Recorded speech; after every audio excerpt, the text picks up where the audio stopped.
পানি চাওয়ার পরে বলছিল যে একটু পর তো মারাই যাবি, পানি খেয়ে আর কী করবি। আমি যে গ্রেফতার হয়েছি, আমাদের আন্দোলনের সহযোদ্ধা যারা ছিল, আমাদের পরিবার কিংবা আমার সংগঠন কেউ জানতো না।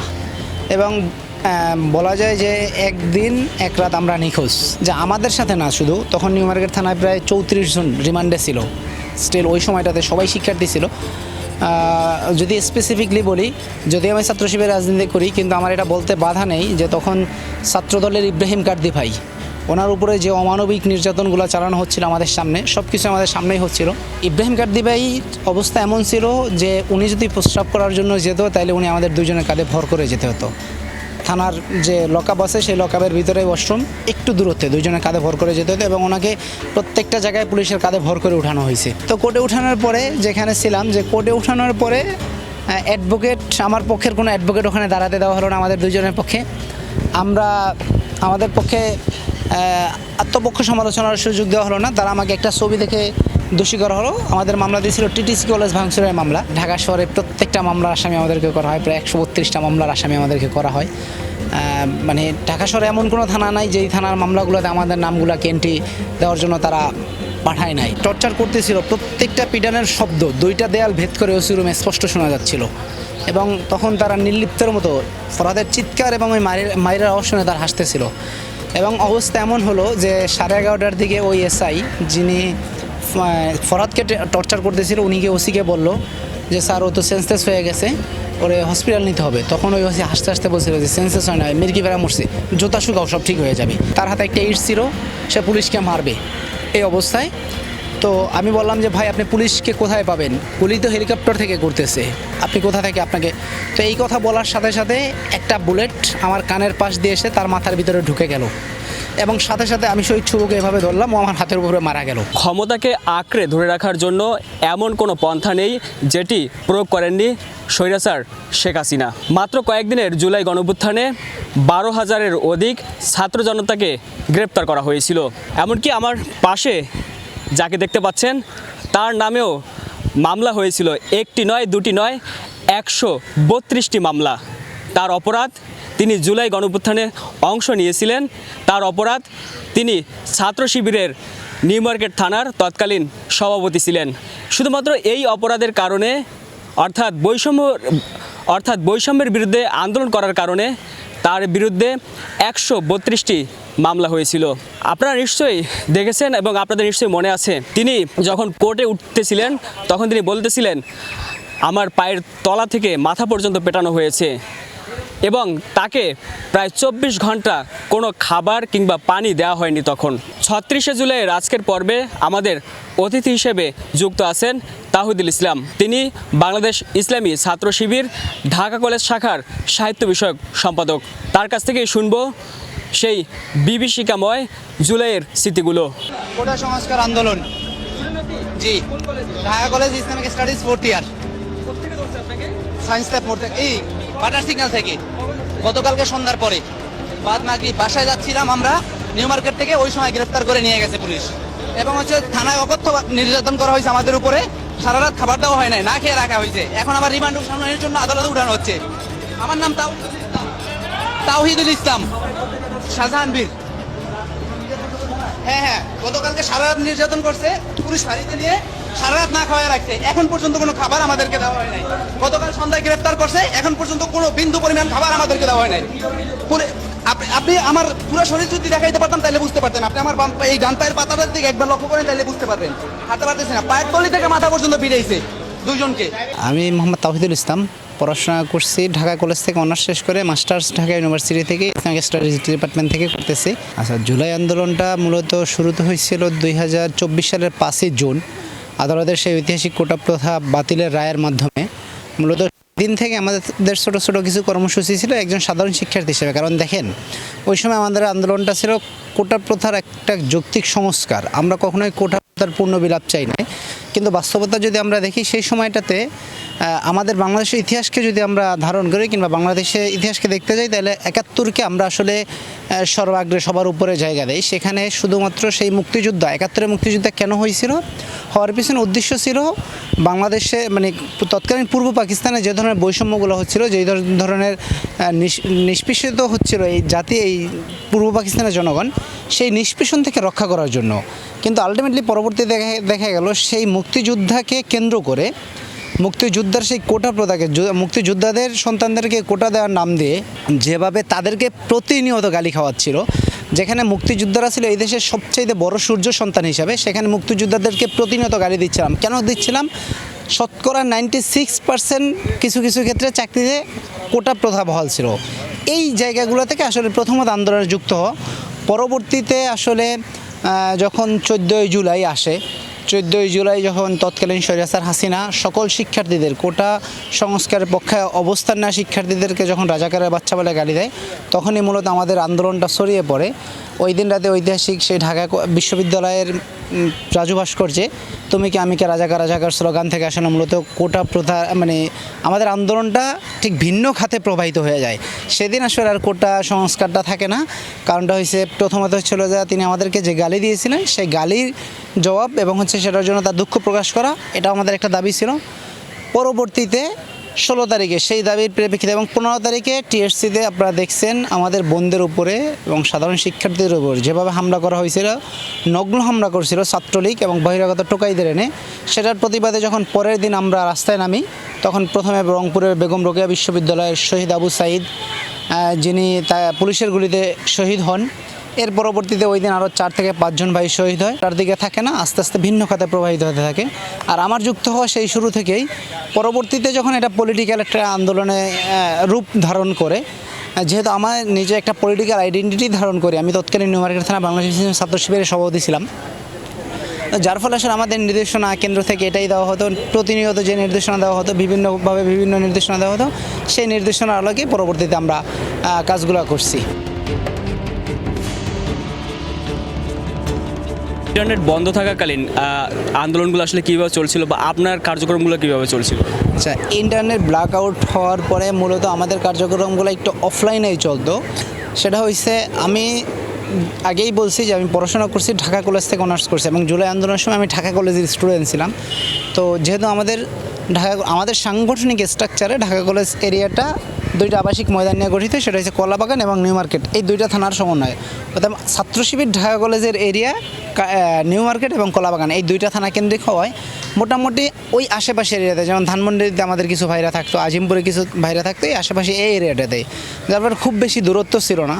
তো আমরা আসলে কখনো কখনো পায়ে হেঁটে তাদের কাছে গিয়ে কিংবা কখনো চিরকুটের মাধ্যমে অথবা মাঝখানে আমরা একটা অ্যাপস ইউজ করছিলাম, সেটা সঙ্গত কারণে আমরা এখন বলতে পারছি না, আমরা ওই অ্যাপসের মাধ্যমে সাধারণত সবার সাথে যোগাযোগ রক্ষা করতাম এবং আমাদের কর্মসূচিগুলো সাধারণত টেলিগ্রাম কেন্দ্রিক আসতো। টেলিগ্রাম কেন্দ্রিক কর্মসূচিগুলো আসার সাথে সাথে আমরা ছেড়ে দিতাম। কিন্তু যখন নেট বন্ধ ছিল তখন আপনি দেখবেন ছাত্র শিবিরের বিভিন্ন দায়িত্বশীল পর্যায়ে বিভিন্ন ইতে আপনাদের সাথে বলছে যে আসলে এই প্রোগ্রামগুলো কীভাবে সমন্বয় করতে হতো এবং সেই সমন্বয়কদের মধ্যে মানে ছাত্র শিবিরের অভ্যন্তরীণ যে সমন্বয় টিমটা ছিল, সেই সমন্বয় টিমের একজন ছিল আমাদের ঢাকা কলেজের তৎকালীন ছাত্র শিবিরের সভাপতি আব্দুল হক মানিক ভাই কেন্দ্রের কর্মসূচিগুলো নিয়ে আমাদেরকে এসে মিটিং করতো, আমাদের সাথে মিটিং করার পরে এই কর্মসূচিগুলো আমরা আমাদের জনশক্তিদের নিকট কখনো পায়ে হেঁটে কখনো চিরকুটের মাধ্যমে পৌঁছে দিতাম। এটা আসলে জেনারেল, কিন্তু এটার ব্যবহার খুব বেশি কেউ জানে না এখন পর্যন্ত এবং আমরা আশঙ্কা করছি পরবর্তীতে যদি কখনো প্রয়োজন হয় অফকোর্স আমরা ইউজ করব, সেটা শুধুমাত্র দেশ রক্ষার ক্ষেত্রেই ইনশাল্লাহ। আপনি কেন আসলে পুলিশের টার্গেট হলেন এবং আপনাকে কেন আমরা যেমনটি দেখলাম যে গ্রেপ্তার করা হলো এবং আপনাকে আমরা যেমনটি দেখেছি একটি ভিডিওতে যে আপনি দাবি করছেন বা আপনি বলছেন যে আপনার পায়ের তলা থেকে মাথা পর্যন্ত পেটানো হয়েছে, আপনাকে অনেক বেলা খাবার দেওয়া হয়নি এবং রিমান্ডে নেওয়া হয়েছে, তো এই বিষয়গুলো কেন ঘটেছে বা আপনাকে কেন টার্গেট করা হয়েছিল তখন? আচ্ছা, আপনি কত তারিখে গ্রেপ্তার হলেন? আচ্ছা, এখানে মূল বিষয় যেহেতু আন্দোলনে একদম শুরু থেকেই সম্পৃক্ত ছিলাম, তো যখন প্রথমে ঢাকা বিশ্ববিদ্যালয় থেকে কেন্দ্রীয় সমন্বয় টিম গঠন করা হয়, এরপরে আমাদের যে ইন্টারনাল ঢাকা কলেজের একটা মেসেঞ্জার গ্রুপ ছিল, সেই মেসেঞ্জার গ্রুপটাতে আমাদের তৎকালীন ঢাকা কলেজ শাখার ছাত্র আন্দোলন সম্পাদক আব্দুর রহমান আফরান ভাই একটা মেসেজ দেয় যে কারা কারা জুলাই আন্দোলনের সমন্বয়ক হতে চান কিংবা সমন্বয় টিমের সাথে যুক্ত থাকতে চান তারা তাদের নামগুলো এডিট করে মেসেঞ্জার গ্রুপে দেন। তো সেখানে আমি আমার নামটা এডিট করে দেই। সেখানে খুব অল্প সংখ্যক, সম্ভবত 7 থেকে 8 জন তাদের নামগুলো দিয়েছিল আমার যতটুকু মনে পড়ে।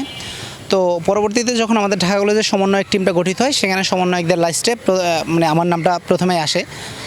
এরপরে সবচাইতে বেশি টার্গেটেড যেটাখানে ছিলাম সেটা হচ্ছে 15ই জুলাই, যখন আমাদের কাছে প্রথমে নিউজ আসে আমরা যেদিন রাজু ভাস্কর্যে কিংবা টিএসসিতে এসে প্রতিবাদ সমাবেশে জড়ো হওয়ার কথা, সেদিন আমাদের কাছে ইডেন কলেজ থেকে খবর আসে যে ইডেন কলেজের যে আমাদের বোনেরা আছে তারা আন্দোলনে যুক্ত হতে যাচ্ছে, কিন্তু তাদেরকে ভিতরে লক করে রাখা হয়েছে, ছাত্রলীগ এবং শিক্ষকরা লক করে রাখছে, তাদেরকে বের হতে দিচ্ছে না। দেন আমরা ঢাকা কলেজ থেকে একটা মিছিল নিয়ে তৎকালীন আমরা 7-8 জনের লিডিংয়ে প্রায় 150 স্টুডেন্ট একটা মিছিল নিয়ে গিয়ে ইডেন কলেজের সেই তালা ভেঙে আমাদের বোনদেরকে উন্মুক্ত করে তাদেরকে নিয়ে আমরা টিএসসিতে এসে 15ই জুলাই মূলত আন্দোলনে যুক্ত হই। তো ওই গেট ভাঙার সময় বিশেষ করে কয়েকটা চ্যানেল সরাসরি লাইভ করে, সেই লাইভে আমার ভিডিওটা স্পষ্ট ছিল এবং পুলিশের সাথে সেখানে অনেকটা কথা কাটাকাটি হয়। কিছু পুলিশও ফোনে ছবি তুলে নেয় তারা তাদের মতো করে। মূলত প্রথমত টার্গেট সেখান থেকে হয়, পরবর্তীতে আমাদের ঢাকা কলেজের সমন্বয়ক লিস্টটা প্রকাশিত হয়ে গেলে সেখান থেকেও টার্গেটেড থাকি, কারণ তখন আমাদের যে সমন্বয়ক যারা ছিল তাদের ভিতরে মাঠে আমি সক্রিয় উপস্থিত ছিলাম।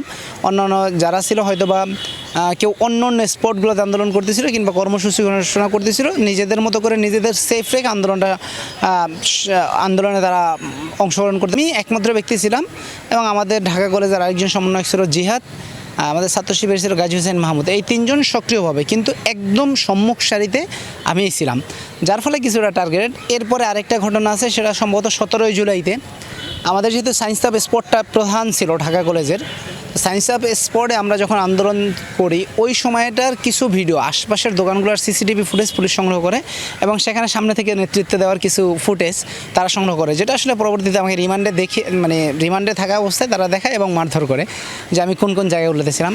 এই 3টা জায়গা থেকে মূলত তারা আমাকে টার্গেট করে। এরপরে 29শে জুলাই আমার ফোনে একটা আননোন নাম্বার থেকে কল আসে মাগরিবের নামাজের ঠিক 5-7 মিনিট আগে, এবং ওই কলটা আসার পরে আমাকে শুধু বলা হয়েছিল আপনি কি তাওহিদ? জি। বলছিল যে আপনাকে আমি এরপরে যখন কলটা দেবো তখন আপনি আমাকে জানাবেন যে কারফিউ শিথিল হয়েছে কিনা। কারফিউটা যদি শিথিল হয় সেটা আমাকে একটু তথ্য দেবেন, হোক বা না হোক সেই তথ্যটা দেবেন। তো স্বাভাবিকভাবে আমি মানে আন্দোলনের গতিপথ নির্ধারণের ক্ষেত্রে অনেক কিছু গোপন রাখতে হয়েছে। তো তৎকালীন আমার নিউ মার্কেট থানার সেক্রেটারি ছিল ফজলুল হক ফরাজ, আমি তাকে বললাম যে ভাই একটু নিউ মার্কেট যেতে হবে, মাগরিব নামাজ পরে চলেন। আমরা 2 জনে আসলাম।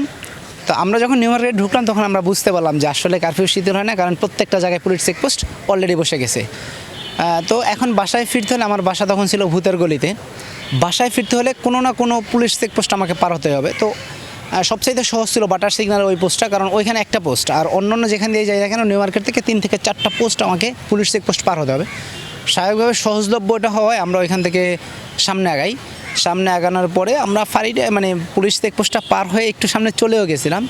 দেন পিছন থেকে পুলিশ আমাকে নাম ধরে ডাক দিল, এই তাওহিদ না ঢাকা কলেজের সমন্বয়ক এদিকে। তো বাটার সিগন্যালটা এমন একটা প্লেস যেখান থেকে আসলে দৌড় দেওয়ার মতো কোনো জায়গা নাই, সরাসরি গুলি করে দেবে, যেহেতু ওরা তখন অনবরত গুলি করতেছিল।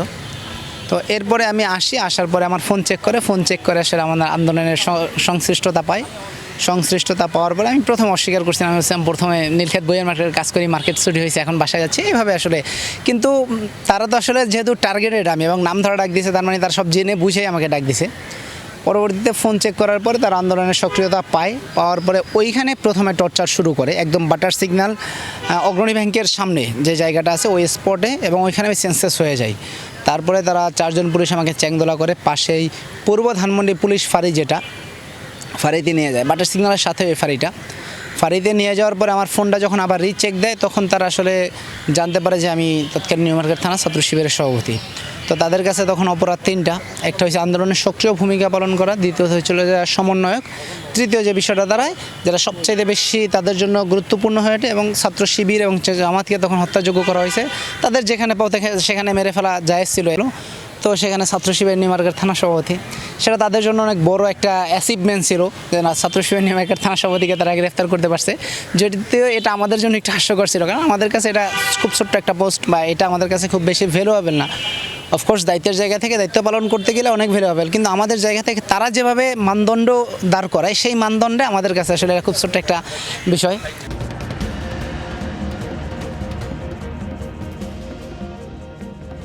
এরপরে শুরু হয় টর্চার। যদি টর্চারের সময়গুলো বলি তো ওই দিন রাতে সন্ধ্যার পর থেকে একদম 1 নাগার রাত্র প্রায় 2টা 2:30টা পর্যন্ত আমাদেরকে ওই ফাঁড়িতেই টর্চার করা হয়। সেই টর্চারের একটা অবস্থা এমন ছিল যে তারা আমাদেরকে ঝুলানোর মতো অবস্থা, মানে ওখানে জানালার গ্রিলের সাথে আমার হাতে হ্যান্ডকাপ পরিয়ে 2 সাইড থেকে ঝুলিয়ে দিয়েছিল। আমার পা থেকে মাটির দূরত্ব জাস্ট 1 ইঞ্চি, এই অবস্থায় রেখে প্রায় রাত্র 11:30 পর্যন্ত আমাদেরকে প্রথমত মারধর করে। পানি চাওয়ার পরে বলছিল যে একটু পর তো মারাই যাবি, পানি খেয়ে আর কী করবি। এভাবে চলতে থাকে রাতে 12:30 পর্যন্ত। তারপরে কিছুটা সময় 5-7 মিনিট সময় বিরতি দিয়ে আবার 1 নাগার প্রায় 2:30 পর্যন্ত। এরপরে আমাদেরকে 2:30টার সময় নিউ মার্কেট থানায় নিয়ে আসা হয়। তখন আসলে আমাদের দুইজনের অবস্থা খুবই ভয়াবহ ছিল, মানে যে অবস্থাটা আসলে কখনো ভাষায় প্রকাশ করতে পারবো না। ওই অনুভূতিগুলো আসলে হয়তোবা অনেকে অনেকভাবে ব্যাখ্যা করার চেষ্টা করে, অনেক আমাদের থেকে বোঝার চেষ্টা করে, তাদের প্রতি অবশ্যই কৃতজ্ঞতা, তাদের প্রতি ধন্যবাদ। কিন্তু ওই অনুভূতিগুলো কিংবা ওই মোমেন্টগুলো আমাদের জন্য আসলে ভাষায় প্রকাশের অযোগ্য। আমি পরবর্তীতে কোনো সাক্ষাৎকারে ওই মানে টর্চারের সময়গুলো সম্পর্কে বিবরণ দিতে পারি না, স্টিল এখনও দিতে পারতেছি না।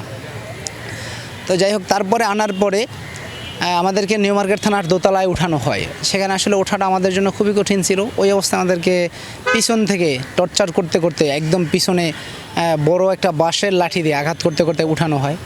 ওঠানোর পরে তৎকালীন নিউ মার্কেট থানা যিনি এএসপি ছিলেন কাজী রেফাতুল ইসলাম, উনি খুব সুন্দরভাবে সূক্ষ্মভাবে কিছু থ্রেট করলো। থ্রেট করার পরে বললো যে ওদেরকে 7 দিনের মেহমান করো, আমি ওদের সাথে একটু চা খাই, কেন ওরা জঙ্গিবাদী কার্যক্রমে লিপ্ত আছে, মানে বিভিন্ন ধরনের। এটা আলটিমেটলি তার কথার অর্থ ছিল যে ওদেরকে ন্যূনতম 7 দিনের রিমান্ডে আনো, ওদেরকে আমি জিজ্ঞাসাবাদ করবো এরকম। তো পরে আমাদেরকে হসপিটালে নেওয়ার জন্য বলা হলো, আমাদেরকে ঢাকা মেডিকেলে নিয়ে যাওয়া হবে।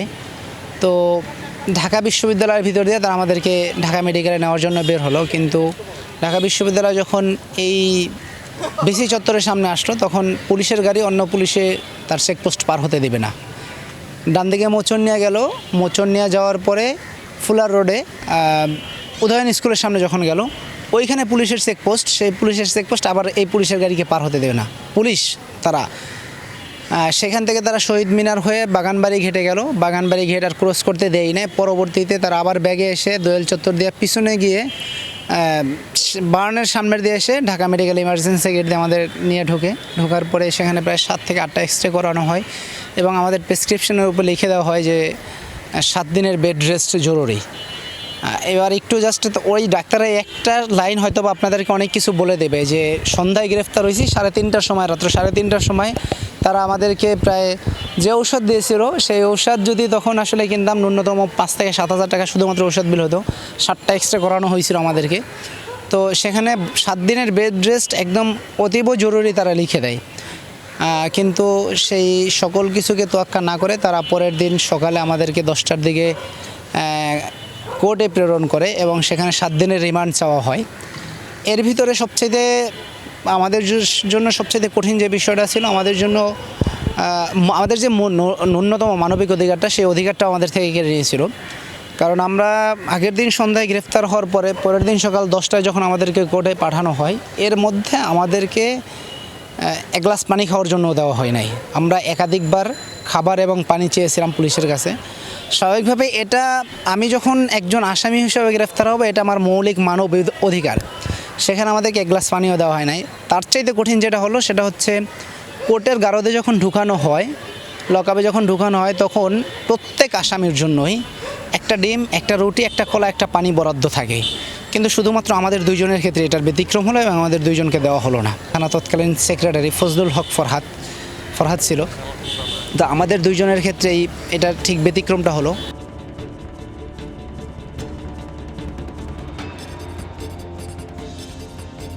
টর্চারে কি জিনিসগুলো ব্যবহার করেছে বা করতো? তারা ওই রাত্রে তো হচ্ছে কিছু লাঠি এবং হচ্ছে তাদের কাছে ওইটাকে কি বলে স্কোয়ারিং করার যে ওইটা ইউজ করছে সবচাইতে বেশি। পরবর্তীতে আর ছোটো হাতুড়ি, যে যার দিয়ে হচ্ছে গিটে বাড়ি দিত আমাদেরকে, একদম ছোটো যে হাতুড়িটা আছে ওই হাতুড়িটা ইউজ করতো। এই 3টা জিনিস সবচেয়ে বেশি ইউজ করছে আর কি। তো পরবর্তীতে আমাদেরকে প্রায় একটা কিংবা দেড়টার দিকে কোর্টে উঠানো হয়। কোর্টে উঠানোর সময় হচ্ছে আবার যেটা হয় সেটা সবাইকে সাধারণত হচ্ছে জোড়ায় জোড়ায় হ্যান্ডকাপ পরানো হচ্ছিল, মানে দুজনকে এক জোড়া পরে স্বাভাবিকভাবে হাঁটানো হচ্ছিল। কিন্তু আমাদের ক্ষেত্রে হলো ঠিক তার উল্টোটা, আমাদের দুজনের হাত পিছনে বাঁধা হলো, দেন আমাদের হাতে হ্যান্ডকাপ পরানো হলো, দুই হাতে দুইটা হ্যান্ডকাপ পরানো হলো। তো শারীরিক অবস্থা খুব ভয়ানক ছিল। আর সবচেয়ে গুরুত্বপূর্ণ যে বিষয়টা তখন আমার ভিতরে কাজ করছিল সেটা হচ্ছে আমি যে গ্রেফতার হয়েছি, আমাদের আন্দোলনের সহযোদ্ধা যারা ছিল, আমাদের পরিবার কিংবা আমার সংগঠন কেউ জানতো না। এবং বলা যায় যে একদিন এক রাত আমরা নিখোঁজ। এই অবস্থায় আসলে আমাদের কোনো খোঁজ না পাওয়ার ফলে, এবং আমরা দেখলাম যে থানায় আমাদের খোঁজ নেওয়ার জন্য কেউ আসছিল না। তো মোটামুটি আমরা ক্লিয়ার ছিলাম যে আসলে কেউ তথ্য জানে না। পরবর্তীতে যখন সামনে মিডিয়া আসে, স্পেশালি থ্যাঙ্কস চ্যানেল 24-এর সেই সাংবাদিককে, যিনি সাহসিকতার সাথে এই ভিডিওটা পাবলিশ করে দিয়েছিল। যদিও তখন প্রায় 20 থেকে 30টা একদম প্রথম সারির গণমাধ্যম উপস্থিত ছিল, তারা কেউ পাবলিশ করেনি এবং তারা সবাই এটা ভিডিও করছিল। তবে 24 এটা পাবলিশ করে দেয়। সেখানে আমি আসলে কী বলছিলাম আমি নিজেও জানি না, কিন্তু আমার এতটুকু শুধু মাথায় আসছিল যে আমাদের সাথে না, শুধু তখন নিউ মার্কেট থানায় প্রায় 34 জন রিমান্ডে ছিল। স্টিল ওই সময়টাতে সবাই শিক্ষার্থী ছিল। যদি স্পেসিফিকলি বলি, যদি আমি ছাত্র শিবিরে রাজনীতি করি, কিন্তু আমার এটা বলতে বাধা নেই যে তখন ছাত্রদলের ইব্রাহিম কার্দি ভাই, ওনার উপরে যে অমানবিক নির্যাতনগুলো চালানো হচ্ছিল আমাদের সামনে, সব কিছু আমাদের সামনেই হচ্ছিল। তো এটাও নিউ মার্কেট থানাতেই, উনি তখন রিমান্ডে ছিল। তো মানে একটা টার্গেট ছিল যে আমাদের সাথে যা হচ্ছে এটা অন্ততকে বাইরের মানুষ জানুক, যে গ্রেফতার যারা হচ্ছে তাদের সাথে কি হচ্ছে। যদিও বারবার আশ্বস্ত করা হচ্ছিল যে যারা গ্রেফতার হয়েছে তাদেরকে দ্রুত ছেড়ে দেওয়া হবে, তাদের সাথে কোনো ধরনের টর্চার হবে না, কিন্তু বাস্তবতাটা সবাইকে জানানো। এবং আরেকটা বিষয় সবচেয়ে গুরুত্বপূর্ণ যে মেসেজটা, সেটা হচ্ছে যারা আন্দোলনে আছে তাদেরকে উজ্জীবিত রাখা। কারণটা হচ্ছে সায়েন্স ল্যাব কেন্দ্রিক এবং ঢাকা কলেজ কেন্দ্রিক আন্দোলনটার মূল সমন্বয়কারীদের একজন ছিলাম আমি। তো স্বাভাবিকভাবে আমাদের জুনিয়ররা চিন্তা করতো যে আমরা হয়তো তাদেরকে আন্দোলনের কঠিন সময়ে পুলিশের গুলির সামনে ফেলে দিয়ে পালিয়ে গেছি, এই ভয়টা যাতে না পায়। এবং দ্বিতীয় যে বিষয়টা, সবাইকে জানানো যে আমরা গ্রেফতার হয়েছি এবং পুলিশের কাছে আসি, এই উদ্দেশ্যে আসলে তখন কথা বলছিলাম। তো তখন কী বলছি আমি নিজে ওটা জানি না। পরবর্তীতে যখন জামিন হলো 6 আগস্ট, জামিনের পরে বাইরে বের হওয়ার পরে ওই ভিডিওটা আমি দেখলাম ফেসবুকে একটা সংখ্যা আমাকে মেনশন করে পোস্ট করছে। সেখান থেকে আসলে আমি বুঝতে পারলাম যে ওই দিন আমি কী বলছিলাম বা আমার অবস্থা কী ছিল। তো কোর্টে উঠানোর পরে যেখানে ছিলাম, যে কোর্টে উঠানোর পরে অ্যাডভোকেট, আমার পক্ষের কোনো অ্যাডভোকেট ওখানে দাঁড়াতে দেওয়া হলো না আমাদের দুজনের পক্ষে।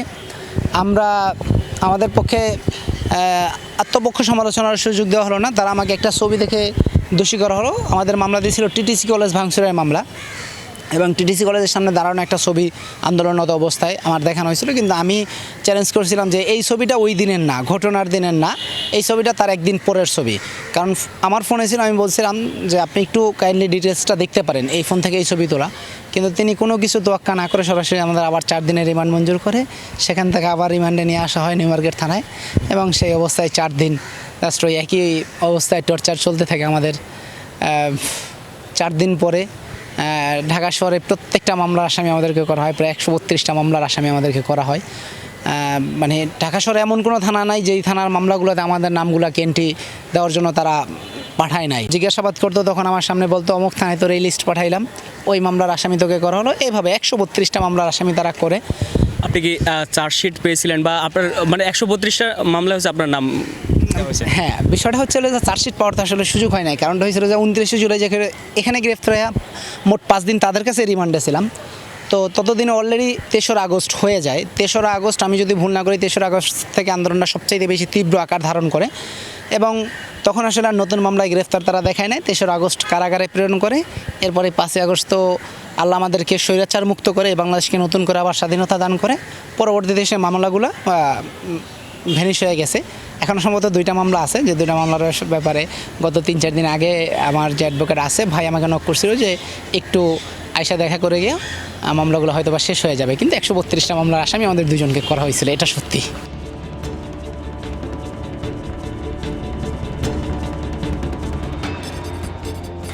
একতরফা শুধু আমার বিষয়টাই বললাম। রিমান্ডে আমি আমার টর্চারের সাইডটা একটু স্কিপ করে আমার সাথে যে গ্রেফতার হয় ফজলুল হক ফরহাদ এবং হচ্ছিল যে আমি আগেই আরেকজনের নাম মেনশন করছিলাম ছাত্রদলের ইব্রাহিম কার্দি ভাই, আমি এই 2জন সম্পর্কে একটু বলি। ইব্রাহিম কার্দি ভাই অবস্থা এমন ছিল যে উনি যদি প্রস্রাব করার জন্য যেত তাহলে উনি আমাদের 2জনের কাঁধে ভর করে যেতে হতো। থানার যে লকআপ আছে সেই লকআপের ভিতরে ওয়াশরুম, একটু দূরত্বে দুইজনের কাঁধে ভর করে যেতে হতো এবং ওনাকে প্রত্যেকটা জায়গায় পুলিশের কাঁধে ভর করে উঠানো হয়েছে। আর আমার যে সেক্রেটারি ছিল ফজলুল হক ফরহাদ, এর ব্যাপারটা একটু বলি। আমাকে জিজ্ঞাসাবাদ করা হয়তো ওসি রুমে, আর ওকে দেখি জিজ্ঞাসা করা হতো নিউ মার্কেট থানা হল রুমে, মাঝখানে দুইটা দেয়াল। তো 31শে জুলাই রাতে হঠাৎ করে দুজনকে দুই রুমে ডাকা হলো। ফরহাদকে যে মানে টর্চার করতেছিল, প্রত্যেকটা পিটানের শব্দ দুইটা দেয়াল ভেদ করে ওসি রুমে স্পষ্ট শোনা যাচ্ছিল এবং তখন তারা নির্লিপ্তের মতো ফরহাদের চিৎকার এবং ওই মায়ের আওয়াজ শুনে তার হাসতেছিল। এবং অবস্থা এমন হলো যে 11:30টার দিকে ওই এসআই যিনি ফরহাদকে টর্চার করতেছিল উনি গিয়ে ওসিকে বলল যে স্যার ও তো সেন্সলেস হয়ে গেছে, ওরে হসপিটাল নিতে হবে। তখন ওই ওসি হাসতে হাসতে বলছিল যে সেন্সলেস হয় না, মির্কি ফেরা মরছে, জোতা শুকাও, সব ঠিক হয়ে যাবে। এটা ছিল আসলে ওই অবস্থা। তো তারপরে সে এসে জোতা শুকালো কিন্তু ওর সেন্স ফেরে নাই। এরপরে ওই রাত্রে আবার ফরহাদকে নিয়ে যাওয়া হয়। ফরহাদকে ওই দিন রাতে 17টা এক্সরে করানো লাগছে রিমান্ডে থাকা অবস্থায়। আমাদের 30 তারিখে রিমান্ড মঞ্জুর করার পরে 31 তারিখ রাতের ঘটনা এটা, যে ওরা 17টা এক্সরে করানো লাগছে। এটা আসলে ছিল বাস্তবতা, ওই 5 দিনের বাস্তবতা আমাদের উপর তো এটাই ছিল। এই বিষয়গুলো আসলে আমি আর ডিপলি বলতে চাচ্ছি না, বা এই জিনিসগুলো আমাকে এখনও তাড়া করে।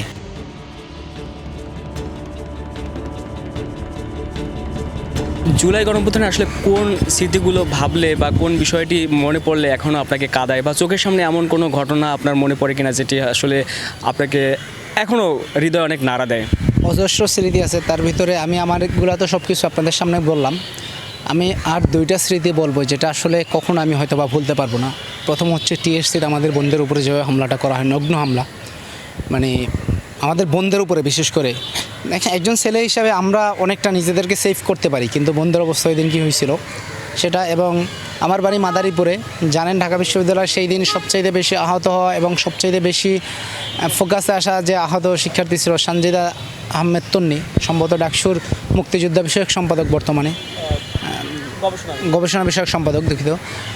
ওনার সেই মুখটা এখন আমার চোখের সামনে ভাসে এবং ওনাকে যখন মারা হয় তখন আমি ওনার পিছনেই দাঁড়ানো ছিলাম।